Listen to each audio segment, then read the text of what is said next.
मी सुदेशना दुत्मल। आपण पाहत आहात नमस्कार लाईव्हचं बातमीपत्र। सुरुवातीला एक नजर ठळक बातम्यांवर। एलबीटी कर चालू ठेवण्यासाठी महानगरपालिका कर्मचाऱ्यांचे आंदोलन सुरू।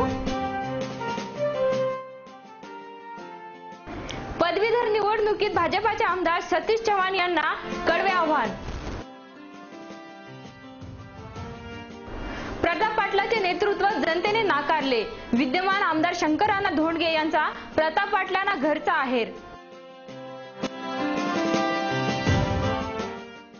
आता बातमीपत्र विस्ताराने।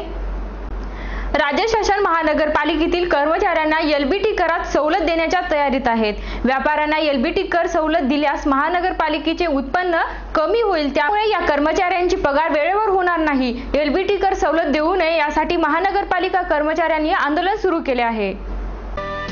महापालिकेतील व्यापाऱ्यांना लावलेली एलबीटी कायम ठेवावी या मागणीसाठी आजपासून महापालिका कर्मचाऱ्यांनी आंदोलन सुरू केले आहे। व्यापाऱ्यांच्या मागणीनुसार एलबीटी रद्द केला तर महापालिकेचे उत्पन्न बंद होईल, त्यामुळे महापालिकेत काम करणाऱ्या कर्मचाऱ्यांना वेळेवर पगार होणार नाही। यासाठी व्यापाऱ्यांनी एलबीटी सवलत न देता एलबीटी कायम ठेवावी अशी मागणी करत आज महापालिका कर्मचाऱ्यांनी काळ्या फिती लावून काम केले।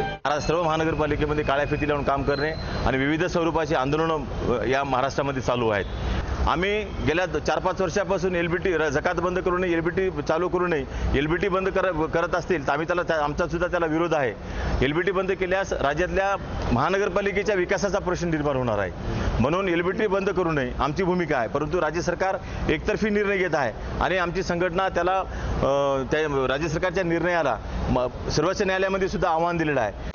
या आंदोलनात महापालिकेतील 3ऱ्या आणि 4थ्या श्रेणीतील सर्वच कर्मचाऱ्यांनी सहभाग नोंदवला होता।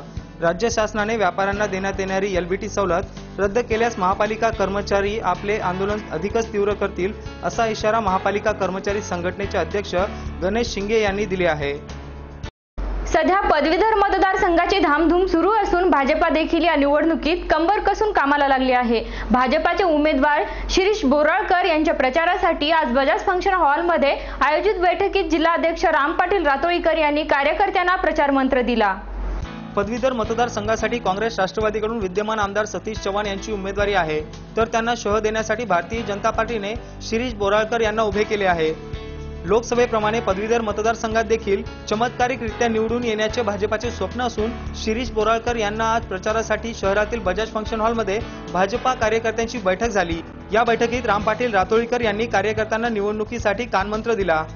या बैठकीला केंद्रीय कार्यकारिणी सदस्य चैतन्य बापू देशमुख, प्रवीण साले, शिरीष बोराळकर आदींची उपस्थिती होती। कार्यक्रमात सर्वप्रथम स्वर्गीय गोपीनाथराव मुंडे यांना श्रद्धांजली वाहण्यात आली। वेळ झाली आहे छोट्याशा विश्रांतीची। तुम्ही पाहत राहा नमस्कार लाईव्हचं बातमीपत्र। नांदेडकरांसाठी घरगुती वापराच्या सर्व वस्तू एकाच ठिकाणी मिळण्याचे अद्ययावत ठिकाण म्हणजे परिवार सुपर मार्केट। गहू, डाळ, तांदूळ, स्वयंपाकाची आणि नाश्त्याची सर्व पदार्थ तसेच स्नॅक्स, कुरकुरे आदी पदार्थांचे एकमेव दालन म्हणजे परिवार सुपर मार्केट। घराची स्वच्छता, सफाईसाठी आणि धुण्या भांड्यासाठी लागणारे साबण, डिटर्जंट व साधने तसेच सौंदर्य प्रसाधने एकाच ठिकाणी। प्रत्येक घरासाठी आणि घरातील प्रत्येकासाठी घेऊन आलो आहोत आम्ही दर्जेदार खाद्यपदार्थ आणि वस्तू व साधनांचे अद्ययावत दालन। एक वेळ पाहाल तर रोजच याल। परिवार super market, Bajaj function hall शेजारी, पूना रोड, नांदेड। घर बांधकाम, हॉटेल, मॉल, महाविद्यालय, बंगले तसेच रुग्णालय बांधकामासाठी लागणारे vitrified tiles, wall tiles, granites, Kadapa sanitaries item, तांदूळ मिळण्याचे एकमेव ठिकाण म्हणजे साडा ग्रेनाइट्स अँड मार्बल। घराच्या सुशोभीकरणासाठी बाथरूम, टॉयलेट, पार्किंग, किचनवट्टा आदींची उभारणी मार्बल शिवाय होणार कशी?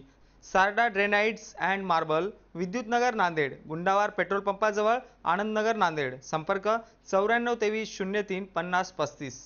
नांदेडच्या खवय्यांसाठी शुद्ध शाकाहारी आणि रुचकर भोजनाची उत्तम व्यवस्था। स्पेशल थाली दाल भटीसाठी प्रसिद्ध भोजनालय। आमरस, श्रीखंड, गुलाबजामुन, मठाचा आस्वाद घ्यायचा असेल तर अवश्य भेट द्या। खमंग, चटपटीत आणि रुचकर जेवणासाठी सुंदामाता भोजनालय शिवाय पर्याय नाही। संपर्कासाठी पत्ता सुंदामाता भोजनालय, जुना मोंढा, नांदेड। आपल्या पाल्याच्या सर्वांगीण विकासासाठी आदर्श, अष्टपैलू आणि सर्वगुण संपन्न व्यक्तिमत्व घडवण्यासाठी आजच आपल्या पाल्याचा प्रवेश निश्चित करा। बालवाडी ते 8वी पर्यंत मराठी आणि सेमी इंग्रजी माध्यमांसाठी प्रवेश देणे सुरू आहे। सुसज्ज इमारत, विषय तज्ञ शिक्षक आणि जागरूक व्यवस्थापन याचा सुवर्ण योग म्हणजे आर्य हिंदी विद्या मंदिर, जुना मोंडा, नवीन पुलाजवळ, नांदेड. संपर्क करा 9673248220. प्रत्येक समारंभाची रंगत वाढवतात फुलं आणि फुलाची रंगत वाढवतात फ्लावर अँड फ्लावर्स. शुभेच्छा पाठवा सुंदर बुकेसह. संपूर्ण भारतात आणि 190 देशात कुठेही बुके पाठवण्याची सोय फक्त flower and flowers.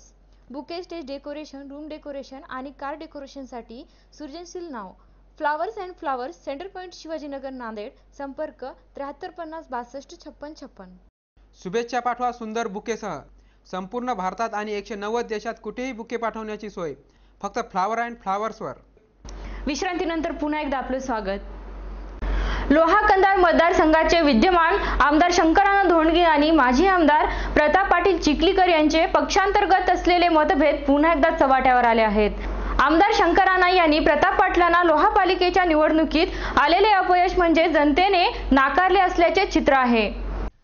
Loha Kandhar विधानसभा मतदारसंघ संपूर्ण महाराष्ट्रात नेहमी चर्चेला असतो, कारण या मतदारसंघातील माजी आमदार प्रताप पाटील चिखलीकर यांचे कधी खासदार अशोक चव्हाण तर कधी आमदार शंकराना धोंडगे यांच्याशी असलेले हार्डवायर. सध्या लोहा कंधार विधानसभा मतदारसंघासाठी माजी आमदार प्रताप पाटील चिखलीकर आणि विद्यमान आमदार शंकराना धोंडगे हे दोघेही दावेदार आहेत. लोहा पालिकेच्या निवडणुकीत प्रतापरावांच्या नेतृत्वाने पक्षाला स्वतःचं अस्तित्व दाखवण्यापुरते देखील यश मिळाले नाही. त्यामुळे पक्षश्रेष्ठी प्रतापरावांवर नाराज आहेत.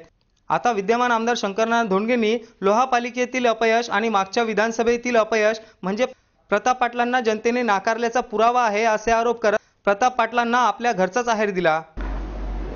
चिखलीकराला लोकांनी तिथं नाकारलेलाच विषय आहे ना, जनतेने नाकारलेलाच विषय आहे त्या क्षेत्रामध्ये. त्याच्यामुळे तो काही साहजिक आहे, त्याचा परिणाम असतोच. प्रताप पाटलांनी राष्ट्रवादीत प्रवेश केल्यापासून विद्यमान आमदार शंकराना धोंडगे यांच्याशी त्यांचे नेहमीच खटके उडत आहेत. स्वर्गीय गोपीनाथराव मुंडे यांचा अपघात नसून घातपात आहे. या घातपाताची चौकशी व्हावी या मागणीसाठी आज ओबीसी संघर्ष समितीकडून निवेदन देण्यात आले आहे. स्वर्गवासी गोपीनाथरावजी मुंडे यांचं दिल्ली येथे अपघाती निधन झालं. त्यांचं निधन अपघाती नसून घातापाती आहे. या घातापाताची सीबीआय चौकशी करण्यात यावी अशी मागणी ओबीसी संघर्ष समितीने पंतप्रधान नरेंद्र मोदी तसेच राष्ट्रपती प्रणव मुखर्जी यांच्याकडे एका निवेदनाद्वारे केली आहे. निवेदनात पुढे म्हटले आहे की गोपीनाथरावजी मुंडे यांच्या अपघाताची चौकशी न केल्यास आंदोलन छेडण्यात येईल. ॲक्सिडेंट घातपात झाल्यापासून त्यांचा मृत्यू डॉक्टरांनी जाहीर केलेल्या डॉक्टरांचं सगळी चौकशी, एम्समधल्या डॉक्टरांची चौकशी आणि त्यांचं पोस्टमार्टम करणाऱ्या डॉक्टरांची चौकशी आणि जे उच्च पदस्थ त्यांचे विरोधक आहेत देशामध्ये त्यांची सगळ्याची आंतरजातीय जे CID डिपार्टमेंट आहे, आंतरराष्ट्रीय जे CID डिपार्टमेंट आहे त्याच्यामार्फत संपूर्ण चौकशी करावी अशी विनंतीचं आम्ही निवेदन आता भारताचे राष्ट्रपती प्रणव मुखर्जी आणि पंतप्रधान मोदी साहेबांना या ठिकाणी देत आहोत. मुंडे यांचा अपघात नसून घातपात असल्याची चर्चा काही मुंडे समर्थकात आहे. आजचे तापमान. आज तापमानाचा पारा कालच्या पेक्षा काहीसा वाढून 41 डिग्री सेल्सिअसवर नोंदवला गेला, तर किमान तापमान 28.9 डिग्री सेल्सिअस नोंद झाली. शेवटी पुन्हा एक नजर ठळक बातम्यांवर. एलबीटी कर चालू ठेवण्यासाठी महानगरपालिका कर्मचाऱ्यांचे आंदोलन सुरू. पदवीधर निवडणुकीत भाजपाचे आमदार सतीश चव्हाण यांना कडवे आव्हान. प्रताप पाटलांचे नेतृत्व जनतेने नाकारले. विद्यमान आमदार शंकराना धोंडगे यांचा प्रताप पाटलांना घरचा आहेर. आणि याचबरोबर हे बातमीपत्र संपलं. पुन्हा भेटूया, तोपर्यंत नमस्कार.